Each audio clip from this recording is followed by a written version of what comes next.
Bienvenue une fois de plus dans le programme d'information Magnificat.tv consacré à l'actualité de l'Église.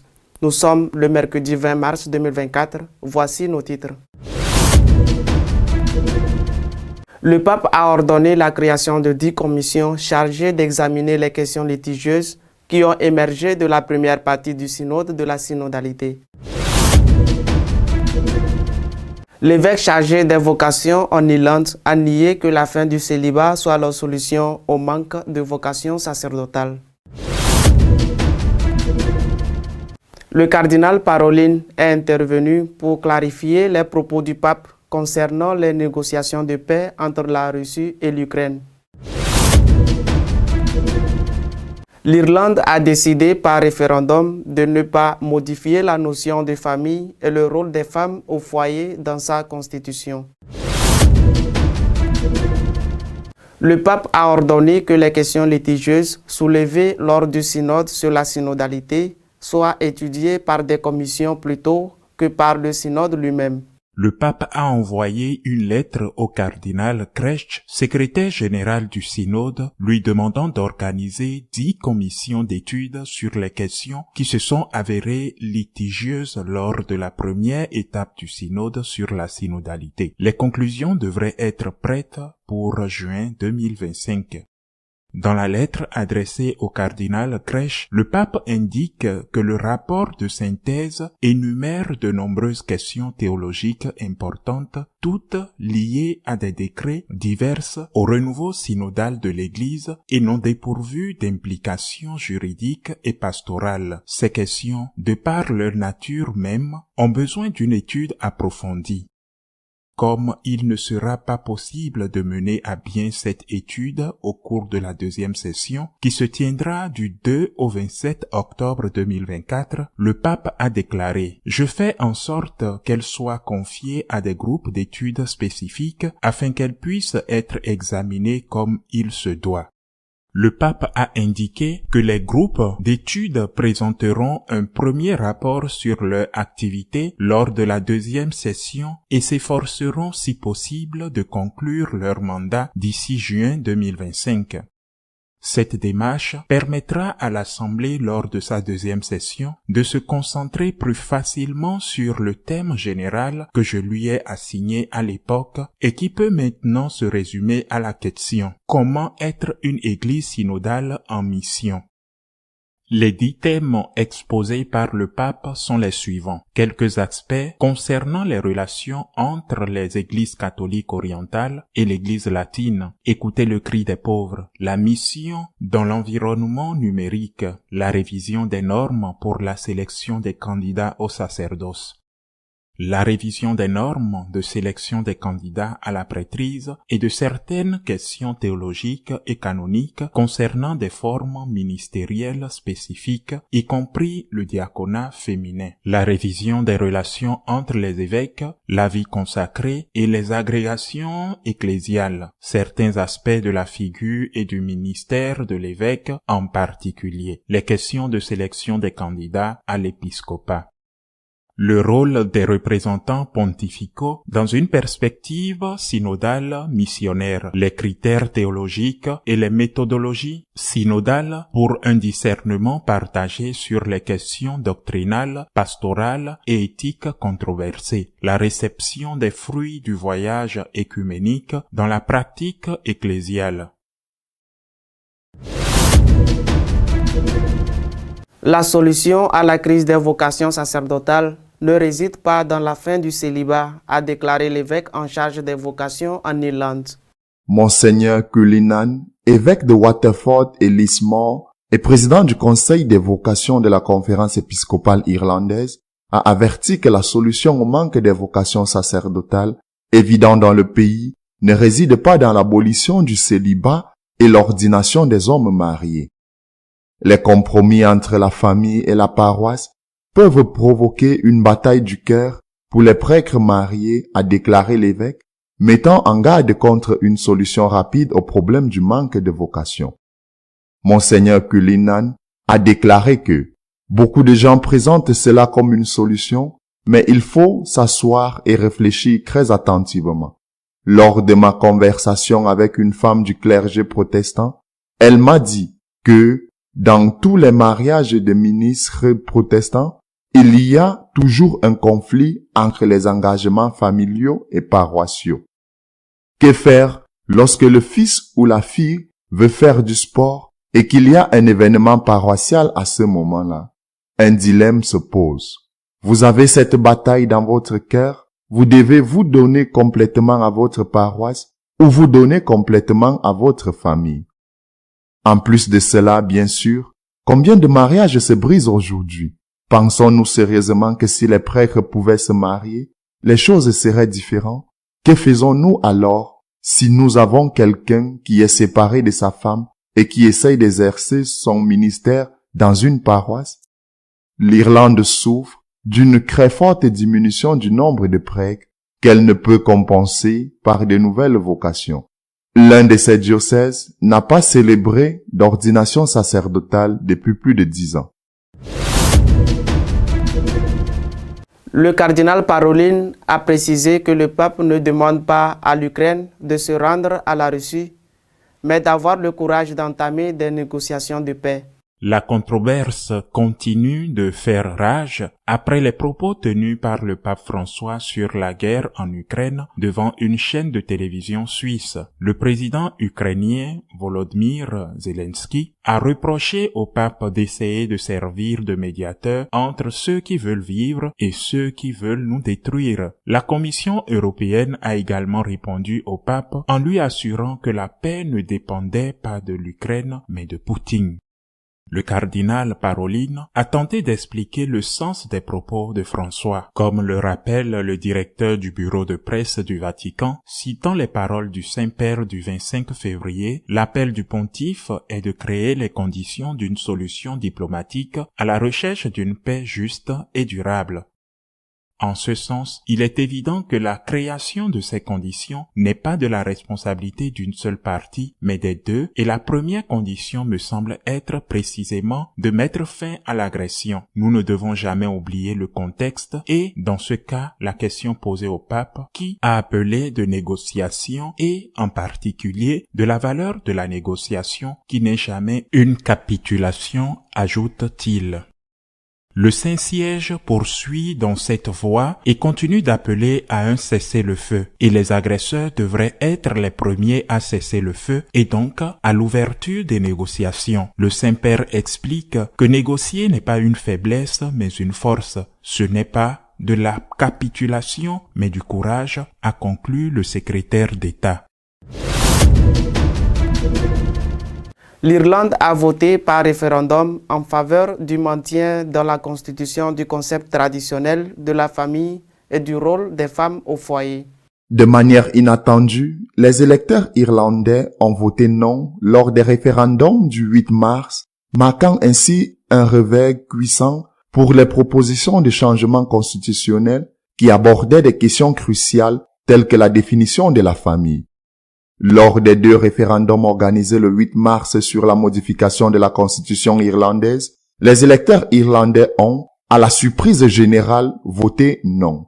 Avec un taux de participation de 44%, le non a remporté 67% des suffrages.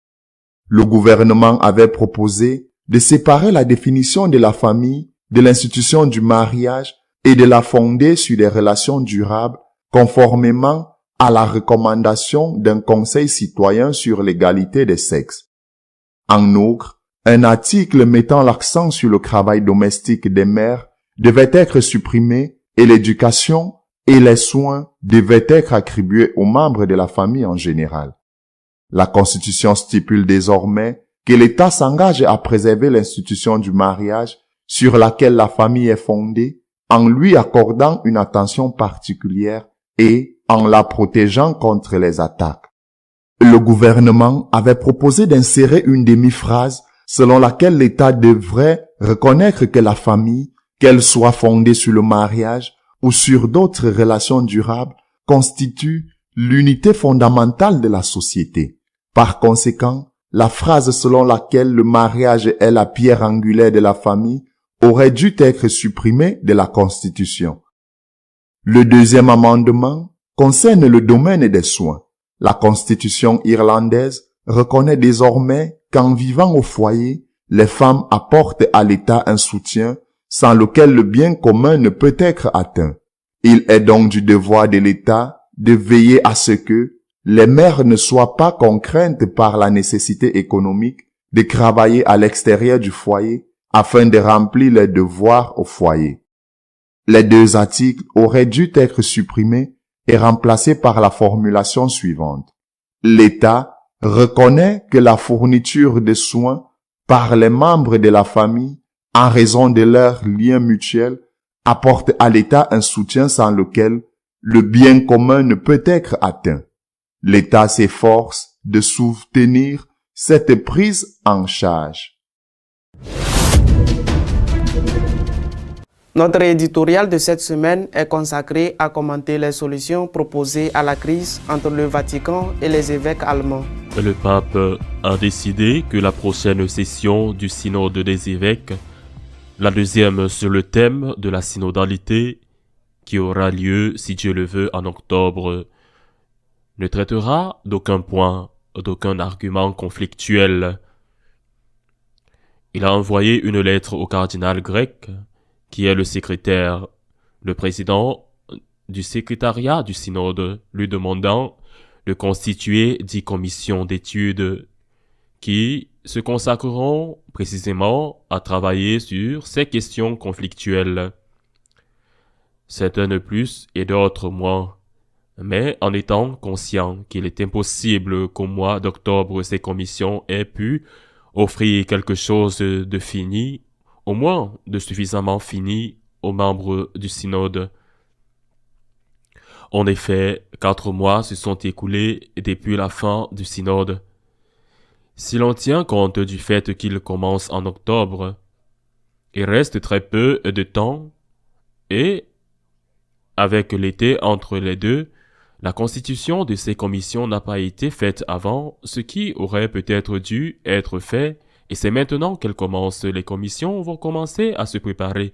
Lorsque la sélection de ceux qui participeront à chacune de ces 10 commissions sera terminée, le travail commencera et tout cela demandera beaucoup de temps.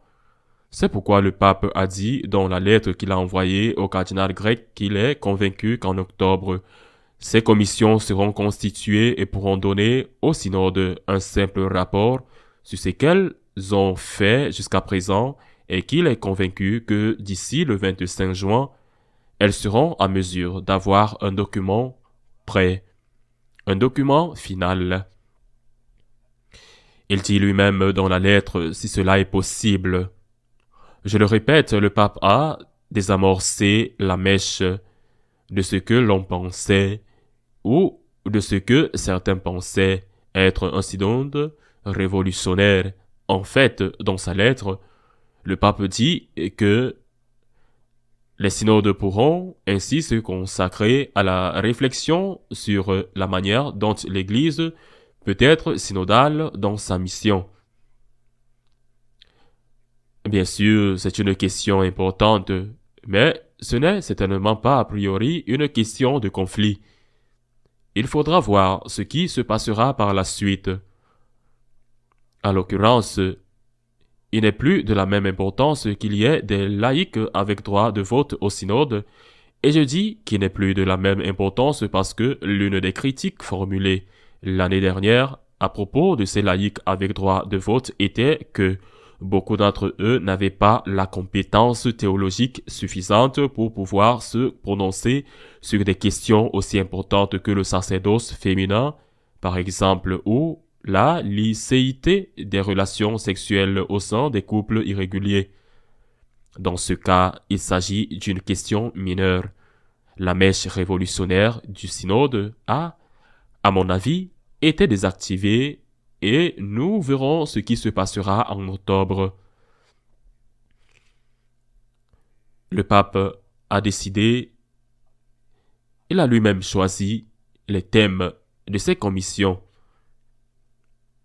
Le secrétariat du synode sera chargé de préparer ces équipes d'études en collaboration avec les dicastères respectifs du Vatican. doctrine de la foi, ou clergé, évêque, etc.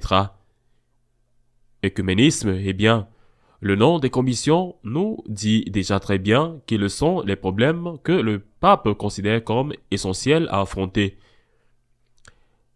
La première de ces commissions doit étudier les relations entre les églises catholiques orientales et l'église latine, relations qui sont actuellement un peu tendues après la publication des Fiducia Supplicans. Parce que toutes les églises catholiques orientales ont ouvertement rejeté ce communiqué, ce document. La prochaine commission doit se consacrer, comme le dit le texte du pape, à écouter le cri des pauvres. J'imagine que ce sera sur des questions de justice sociale. La troisième est la mission dans l'environnement numérique. Comment affronter l'évangélisation dans ce 6e continent qu'est le monde numérique?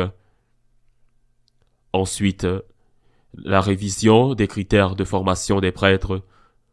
Ce sera une question délicate, une question controversée à coup sûr, mais qui, en tout cas, reste en dehors du synode. Et je dis qu'elle le restera parce que dans le document sur la formation des prêtres publié en 2016, alors que François était déjà pape, il est clairement dit que ceux qui ont une tendance homosexuelle profondément enracinée ou ceux qui sont en faveur de la culture gay, et bien sûr, ceux qui pratiquent des relations ne peuvent pas accéder à la prêtrise. C'est dit aussi clairement. Cela a été rejeté à plusieurs reprises, en particulier par les évêques allemands, mais pas seulement par eux. Cette commission devra donc se pencher sur la question de la formation et des conditions à remplir par les candidats à la prêtrise. La commission suivante, l'accès des femmes au diaconat. Elle ne dit pas en tant que telle, elle dit l'accès des femmes aux différents ministères. C'est la question du diaconat féminin, de savoir si ce diaconat sera un diaconat de service ou un diaconat ministériel. Quelles seront ses compétences, etc., etc. Mais cela, je le répète, à une commission, enfin, de ce cas serait déjà la 3e ou 4e commission que le pape commande sur ce sujet. Cela n'entrera pas dans le synode. La commission, ensuite, les relations entre les évêques, les religieux et les mouvements, ensuite les critères de sélection d'un évêque, ensuite le rôle du nonce. Certains évêques ont également émis de nombreuses critiques à ce sujet. Ensuite, le dialogue œcuménique. Comment il doit être en ce moment avec toute la partie orientale, les orthodoxes, les coptes, les arméniens? La situation est très mauvaise. Il s'est pratiquement effondré précisément à cause des Fiducia Supplicans. Et puis, la dernière commission est une sorte de fourre-tout pour inclure tout ce qui est controversé. Le pape ne le précise pas, mais il dit expressément de tout inclure, d'étudier dans cette commission toutes les questions controversées, en ayant déjà créé une pour la question de l'homosexualité dans les séminaires, une autre pour le sujet du diaconat féminin, ici peut-être le sujet de la cohabitation irrégulière sans être marié dans l'Église. Le pape ne le précise pas, en tout cas, je le répète, les sujets conflictuels ne seront pas traités dans le prochain synode, dans le synode d'octobre. Les commissions présenteront leur travail le 25 juin, et le pape dit dans la lettre, si elles ont pu conclure leur travail lors du précédent synode, en octobre dernier, le pape a établi et observé une loi du silence très stricte, et il a fait parce qu'il voulait que les membres du synode ne parlent sans subir la pression des médias. Aujourd'hui, c'est plus qu'une loi du silence. Ils ne vont pas parler de ce qui est d'intérêt général pour les médias. Mais pourquoi en est-on arrivé là? Peut-être parce que le synode précédent, celui d'octobre dernier, la première partie du synode de la synodalité, parce que le synode précédent n'a pas donné les résultats que certains voulaient, ceux qui pensaient obtenir ce qu'ils cherchaient, c'est-à-dire une réforme selon la ligne allemande, parce que les évêques n'ont pas suivi cette voie et qu'elle a été beaucoup moins radicale que ce qu'ils espéraient. Est-ce la raison pour laquelle il en est ainsi? Pourquoi la prochaine réunion d'octobre a été désactivée? Qui va coordonner ces commissions d'études? Et le secrétariat du synode est-il en train de devenir une sorte de superstructure théologique au-dessus de la doctrine de la foi du clergé des évêques? De plus, à qui ces commissions vont-elles remettre leurs conclusions? Au pape? Et le pape décidera-t-il ensuite? Ou bien ces conclusions seront-elles remises à un autre synode qui sera convoqué à une date ultérieure, peut-être le 25 octobre? Et toutes ou plusieurs d'entre elles y seront débattues? En tout cas, j'insiste, le synode d'octobre ne sera plus ce qu'on craignait qu'il soit. Il ne sera pas la révolution libérale prônée par les Allemands. Il ne sera pas ce qu'elle sera pour eux, précisément parce que les questions sur lesquelles ils insistent tant ont été écartées de l'ordre du jour du synode. Je voudrais conclure en demandant une fois de plus de prier pour les guerres, pour la fin des guerres. Certains propos du pape sur ce qui se passe en Ukraine suscitent la controverse. Nous devons nous concentrer sur l'essentiel.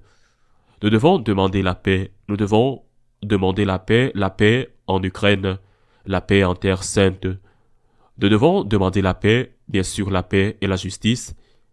Prions pour la paix. C'est la meilleure chose que nous puissions faire et c'est ce que nous devrions faire de notre point de vue catholique. À la semaine prochaine, si Dieu le veut.